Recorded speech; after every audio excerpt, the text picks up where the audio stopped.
Non potrò riposare, amore caro, presentati e un fin momento.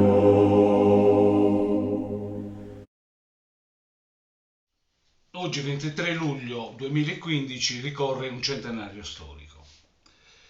Esattamente un secolo fa, infatti, proprio il 23 luglio del 1915, alle ore 16, nasceva infatti la celebre canzone Adiosa, meglio nota come Non potrò riposare. Una canzone che ha fatto la nostra storia. Un secolo è passato da quella data ed è già in arrivo un'altra data fondamentale, quella del 2016, che vedrà i 50 anni di una storica incisione, quella effettuata su disco nel 1966 dalla RCA italiana, dal coro Barbagia di Nuoro, diretto dal maestro Banni Ruiu, con la voce del grande tenore Giuseppe Tanchis. Una versione, permettetemi di dire, insuperata e insuperabile, che resta come una pietra miliare nel canto sardo.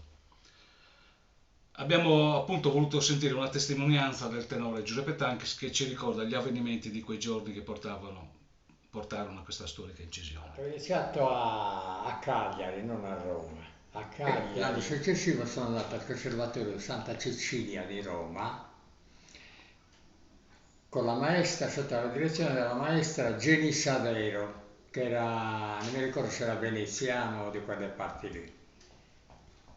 Anche lì ci sono rimasto un anno, e dopodiché ho lasciato per vari motivi. E lì con me c'è stato anche il baritono Tonino Boyer, che poi ha fatto carriera, è venuto anche a Nuoro, ha cantato anche a Nuoro, Tonino Boyer, che si è sposato con la mezzosoprano Mirella Parutto. Hanno cantato tutti a Nuoro, non mi ricordo quale opera era, c'era la Cavalleria Rusticana o nei Pagliacci. Allora l'avevano data all'Ariston, c'era il teatro Ariston. Eh, E poi a Dopodiché, Nuoro, eh?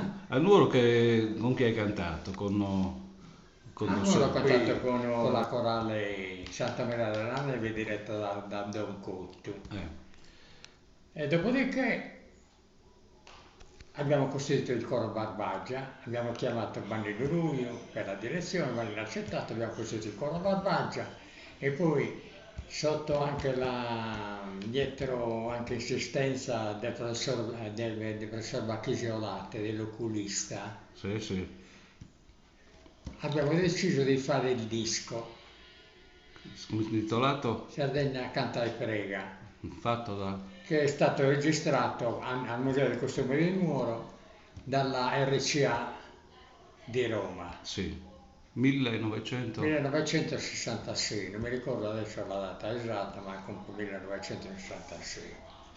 Ti ricordi, eri stato scelto come cantante per Non posso riposare? L'avevi già imparata prima Non posso riposare o l'avevi imparata con Manneggiu? No, l'ho fatto riposare con Bannini la prima volta. Eh. Basta col coro Barbagia.